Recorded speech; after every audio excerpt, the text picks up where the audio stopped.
কিয়ামতের সময় সব মানুষগুলো যখন ইন্তেকাল করবে, সব জিনেরা যখন ইন্তেকাল করবে, সব ফেরেশতারা যখন ইন্তেকাল করবে, বাকি থাকবে মালাকুল মাউত। মালাকুল মাউত এসে বলবে, আল্লাহ আপনার কথা মতো সবাই শেষ, মানুষগুলো নাই, জিনগুলো নাই, আমার সতীর্থ ফেরেশতাগুলো নাই, মহাবিশ্বের কেউ নাই। আল্লাহ বলে, এখন কে আছে? মালাকুল মাউত বলবে, আল্লাহ তুমি আছো আর আমি। তুমি তো আল হাইয়্যু আল কাইয়্যুম, অবিনশ্বর, শাশ্বত, চিরঞ্জীব, কোনোদিন মরবা না, তুমি আছো আর তোমার গোলাম আমি আছি আজরাইল। মহাবিশ্বে কয়জন আছে মাত্র? জোরে বলেন।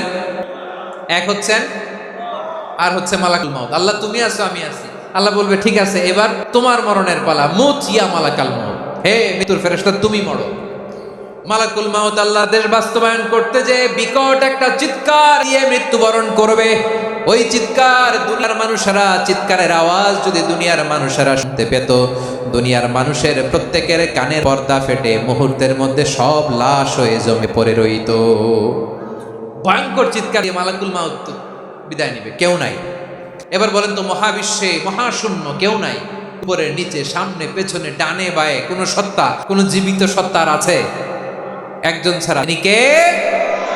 কুল্লু মান আলাইহা ফানি ওয়া ইয়াবকা ওয়াজহু রাব্বিকা যুল জালালি ওয়াল ইকরাম। পড়েন, ফাবিআইয়ি আলাই রাব্বিকুমা তুকাজ্জিবান। কেউ থাকবে না একজন ছাড়া, একজন ছাড়া। এই ড্রোন দেখে হাত নাড়ালে হবে? আমার দিকে তাকাইতে হবে, কথা শুনতে হবে। মহাবিশ্বে কেউ নাই, একজন সত্তা ছাড়া। আওয়াজ করে বলেন, তিনি কে? এবার আল্লাহ ডেকে বলবেন, লিমানিল মুলকুল ইয়াউম, লিমানিল মুলকুল ইয়াউম। ক্ষমতা কার? Who belongs the kingdom today, who belongs the power authority today, who belongs the sovereignty today. আজকে ক্ষমতা কার? দুনিয়াতে ক্ষমতা নিয়ে এত কামড়াকামড়ি, দুনিয়াতে জান নিয়ে এত মারামারি, এত অত্যাচার, এত রক্তপাত, এত ব্লাডশেড। আজকে বলো তো ক্ষমতা কার? কার ক্ষমতা? মহাশূন্যে কোনো আওয়াজ নাই, শুধু আমার রবই বলবেন, লিমানিল মুলকুল ইয়াউম। আজকে ক্ষমতা কার? কোনো আওয়াজ নাই, উত্তর দেওয়ার মতো জীবিত কোনো সত্তা নাই, ফলে কেউ উত্তর দিতে পারবে না। আল্লাহ নিজেই প্রশ্নের উত্তর দিয়ে বলবেন, লিল্লাহিল ওয়াহিদিল কাহ্হার। একচ্ছত্র অধিপতি, ক্ষমতার মালিক আল্লাহ ছাড়া কারোর জন্য কোনো ক্ষমতা নাই। চিল্লায় বলেন ঠিক কি না? তাহলে আর রহমান আর রাহিমের পরে আমরা জানলাম আমার আল্লাহর আরেকটা সুন্দর গুণবাচক নাম হচ্ছে আল মালিক। কি নাম? আল মালিক, মানে কিং, রাজাধিরাজ, সব রাজার বড় রাজা, মহারাজা। এরপরে 4 নম্বরে আল্লাহ বলেন আল কুদ্দুস, তিনি হলেন আল কুদ্দুস। আল কুদ্দুস মানে হচ্ছে অতি পবিত্র, মহাপবিত্র, the most holy, the absolute pure, যার কোনো খুঁত নাই। আল্লাহর কোনো খুঁত আছে? তিনি মহাপবিত্র।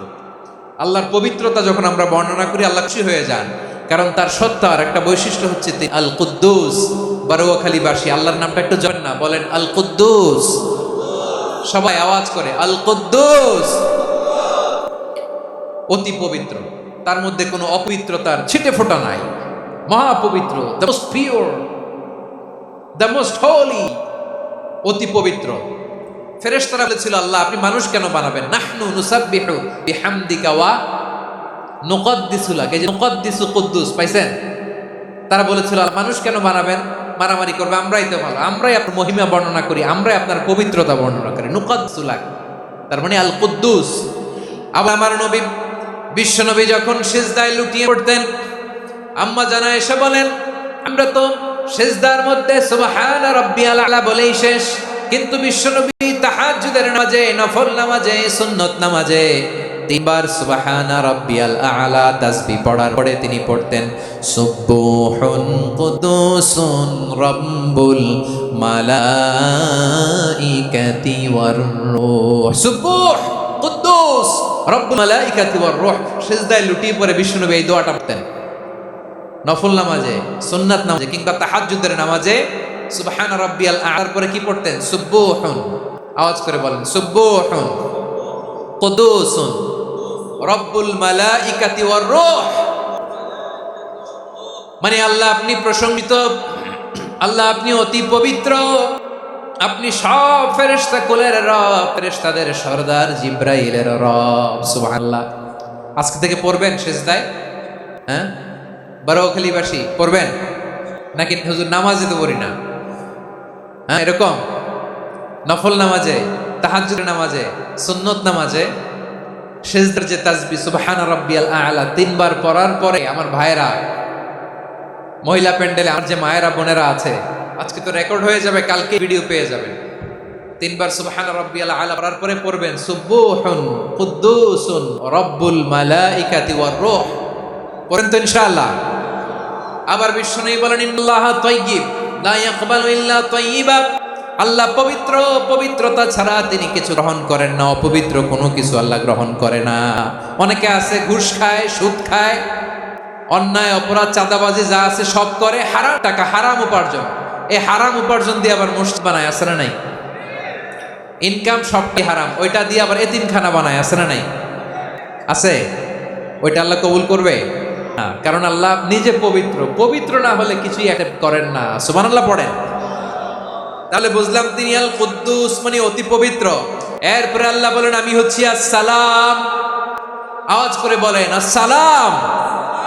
আসসালাম মানে হচ্ছে শান্তির আধার। সালাম মানে কি?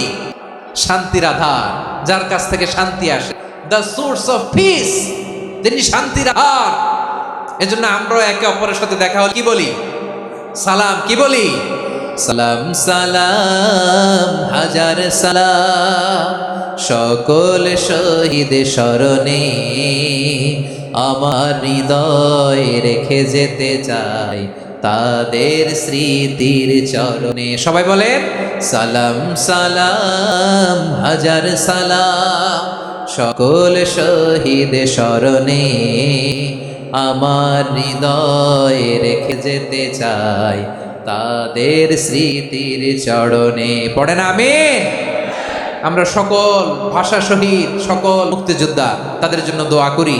এবং 24 ছাত্র নাগরিক অভ্যুত্থানে যারা শাহাদাতের সর্বোচ্চ নাজরানা পেশ করে এই নতুন ভোরের বাংলাদেশ আমাদেরকে উপহার দিয়েছে, তাদের জন্য আল্লাহর কাছে দোয়া করি। সবাই বলেন আমিন। আল্লাহর একটা নাম হচ্ছে আসসালাম, মানে হচ্ছে শান্তির আধার, দ্য সোর্স অফ পিস। শান্তি দেওয়ার মালিককে। জন্য শান্তি চাইবো কার কাছে? আল্লাহ তুমি আমার দেশটাকে শান্তিময় করো, বলেন আমিন। আল্লাহ তুমি আমাদের পরিবারে শান্তি নসিব করো, বলেন আমিন। আল্লাহ আমাদের জীবনটাকে তুমি শান্তিময় করো, বলেন আমিন। এজন্য বিশ্বনবী সালাম ফিরানোর পরে 3 বার পড়তেন আস্তাগফিরুল্লাহ আস্তাগফিরুল্লাহ আস্তাগফিরুল্লাহ।